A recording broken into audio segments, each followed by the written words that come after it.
আমরা ঢাকা বোর্ড 2025-এর একটি এমসিকিউ দেখব, যেটা অনেক স্টুডেন্ট একটু কনফিউশনের কারণে ভুল দাগে আসছিল। তো প্রশ্নটা আমাদের কি দেখো, একটা বাইনারি সংখ্যা দেওয়া আছে, এই বাইনারির কমপ্লিমেন্ট কোনটি বের করতে বলছে।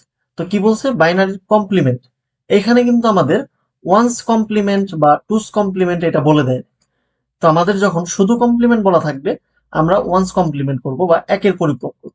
যখন আমাদের বলা থাকবে টুস কমপ্লিমেন্ট বা দুইয়ের পরিপূরক করো, তখনই আমরা কেবল দুইয়ের পরিপূরক করব। তো আমরা দেখো এটা করি, কি কি আছে দেখো সংখ্যাটা 1011101। তো এটাকে একের পরিপূরক কিভাবে করবো, খুবই সহজ। আমরা শুধু জাস্ট উল্টাই দিব সংখ্যাটা। 1 থাকলে 0, 0 1 0 0 1 0। তো দেখো এটার সাথে মিলে কোনটা, 0100 010010। দেখো খ নম্বর মিলে গেছে। খুবই সহজ। তো এই এই বিষয়গুলো আমাদের মনে রাখতে হবে।